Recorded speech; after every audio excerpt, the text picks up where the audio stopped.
I am 86 years old, and I have been retired for 21 years. And if you are retired right now, or close to it, I need you to stop whatever you are doing and listen to me carefully. Not because I have all the answers, but because I made almost every mistake there is to make in retirement, and I watched my friends make the rest of them. And I am tired of watching people arrive at the most potentially beautiful chapter of their lives and quietly waste it because nobody told them the truth about what it actually requires. This is not a video about money. I do not care about your portfolio right now. I care about you, the actual you, the person inside the retirement. Because I have seen people with very little money live the most luminous final chapters imaginable. And I have seen people with every financial comfort slowly wither in beautiful houses, with nothing real to do and nobody to do it with. Money is not what determines how this chapter goes. What determines it is something nobody talks about at the retirement party, and nobody puts in the financial plan. And I am going to tell you exactly what it is. I retired at 65 from 32 years of teaching elementary school. I loved that job. I loved it with the kind of love that you do not fully understand until it is gone. I loved the noise and the smallness of everything, and the particular miracle of watching a child suddenly understand something they could not understand the day before. I loved being needed in that specific daily way.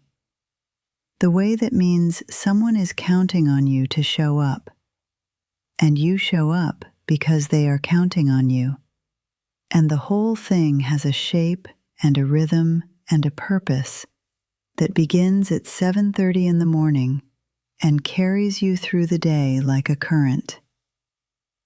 When I retired, I thought I was stepping out of the current to rest on the bank for a while. What I did not understand was that I had been living inside that current for 32 years, and without it, I did not entirely know how to move. I want to tell you about my closest friend, a woman named Vivian. Vivian retired the same year I did, from a long career in hospital administration. Vivian was organized in the way that very competent people are organized. The kind of woman who had a system for everything, and the systems worked. And she ran her household the same way she had run her department, efficiently and thoroughly, and with complete authority. She had planned her retirement meticulously, finances in order, travel plans made, a list of projects for the house. She had done everything right by every conventional measure. 6 months in, I visited Vivian on a weekday afternoon and found her sitting at her kitchen table in her dressing gown at 2 o'clock. The table was clean. The house was immaculate. She had a cup of tea that had gone cold in front of her, and she was just sitting there in the particular stillness of a person who has run out of reasons to move. She looked up when I came in and smiled her usual smile and said, "I was just thinking." And I sat down with her and asked her honestly how she was doing. And she was quiet for a moment, and then she said, "I feel invisible." She said it plainly, without drama, which is how women of our generation say the things that hurt the most. I feel invisible. Like I got off the bus and the bus kept going, and now I am standing at a stop with no route map, and no idea which direction to start walking. Vivian had been so busy being necessary to everyone else for 30 years that she had never once asked herself who she was when she was not necessary. She had poured herself so completely into her career and her family and her responsibilities that when all of those structures fell away at once, there was a shape of Vivian left, but not quite the substance of her. The role had been the architecture, and now the role was gone, and she was sitting at a clean kitchen table at 2 in the afternoon, wondering why she felt like she was disappearing. Now here is what most people think the answer to this is. Get a hobby. Travel more. Join a club. Take a class. And yes, those things can help. I am not dismissing them. But they are the surface of the answer and not the root of it. The root of what Vivian was feeling, the root of what I was feeling in my own quieter way, was not boredom. It was disconnection. It was the specific human ache of feeling like your presence in the world no longer has any particular consequence. That whether you get up today or stay in bed, whether you go out or stay in, whether you are here or not here, the world will arrange itself exactly the same way regardless. That feeling is not a small thing. That feeling, left unaddressed, becomes something much darker. I have watched it become something much darker in women I loved. Here is what I know now that I did not know at 65. The thing that keeps you alive in retirement is not comfort. It is not leisure. It is not the absence of stress, though rest is genuinely important and I am not minimizing it. The thing that keeps you alive, the thing that keeps the light in your eyes and the morning meaningful, is contribution. Some form of daily or weekly contribution to something outside yourself. Not for money necessarily, not for recognition, just the simple, sustaining knowledge that your being here today made some kind of difference to at least one other person or thing. That is the vitamin that nobody prescribes and that retirement almost universally strips away if you are not deliberate about replacing it. I went back to schools. Not as a teacher. I was done with the full weight of that. But as a reading volunteer, one morning a week, sitting with children who were struggling with words and needed a patient person to sit beside them and not make them feel ashamed of the struggle. I cannot tell you what that one morning a week did for the rest of my week. It gave Tuesday a reason. And when Tuesday has a reason, Wednesday is easier, and the whole week has a different quality to it. A forward-leaning quality, instead of that flat drift that retirement can become if you let it. I have seen this happen across the entire generation of women I grew up with. I watched women in the 70s retire from careers or from full-time motherhood when the children grew, and find themselves in homes that were suddenly very quiet and very clean and completely without demand. And nobody had told them that the demand, as exhausting as it had been, was also the thing that made them feel real.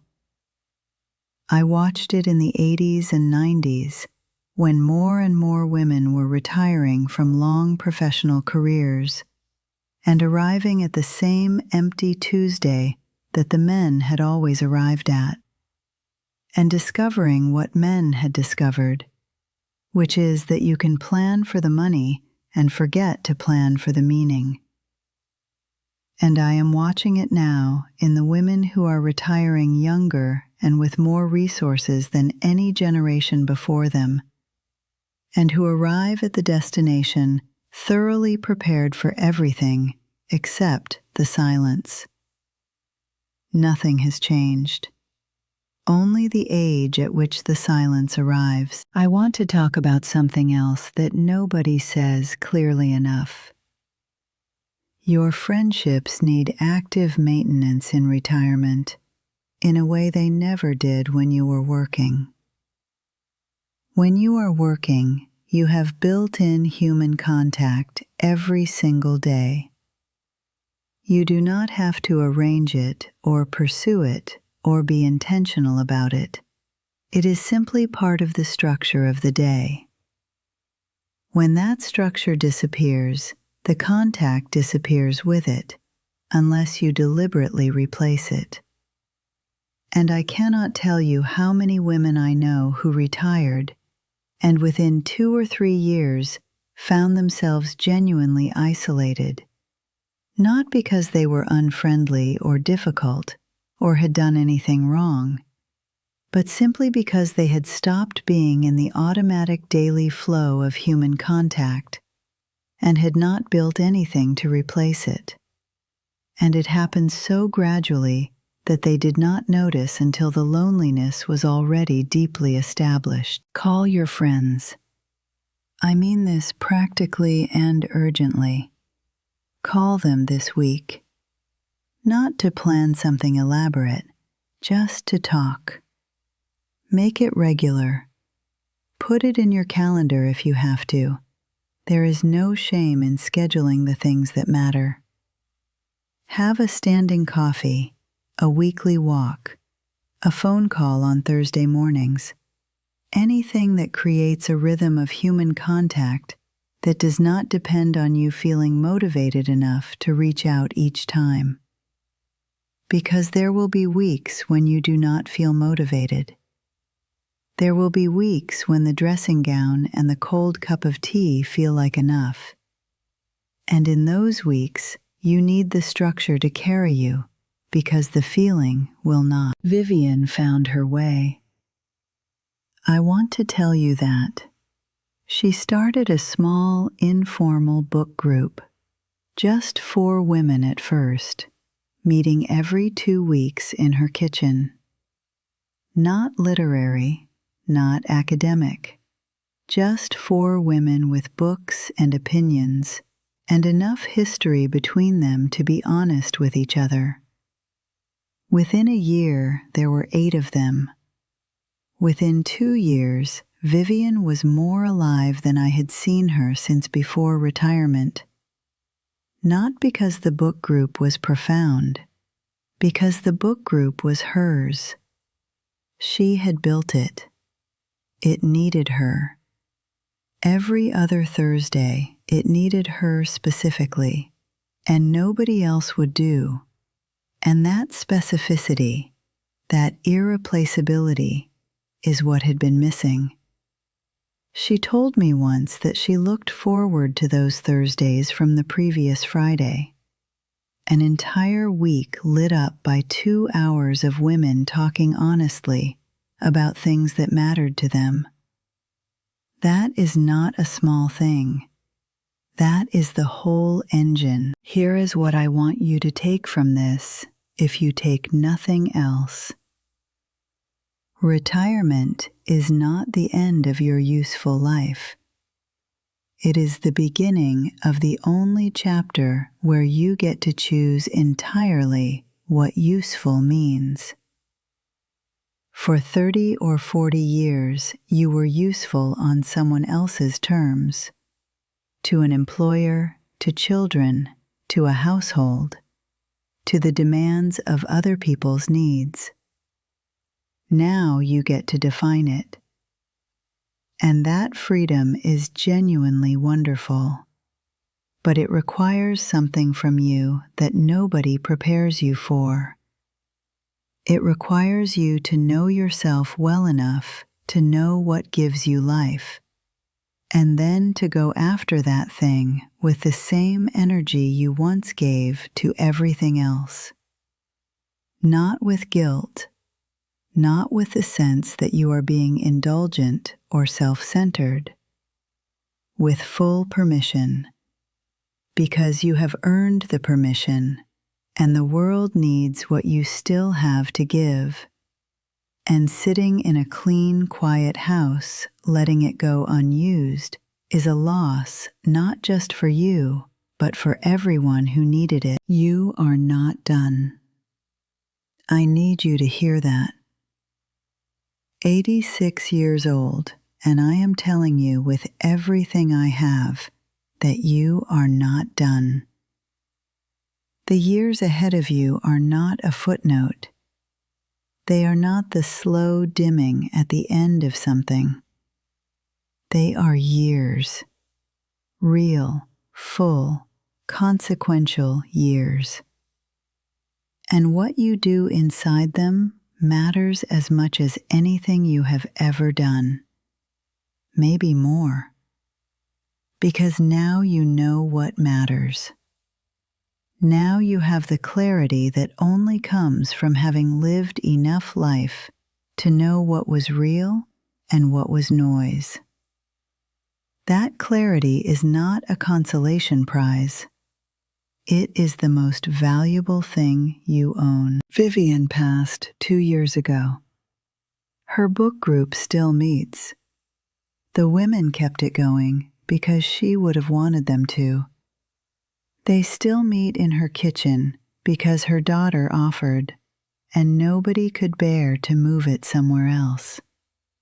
They still start each meeting the same way Vivian always started it, by asking everyone at the table what they are grateful for this week.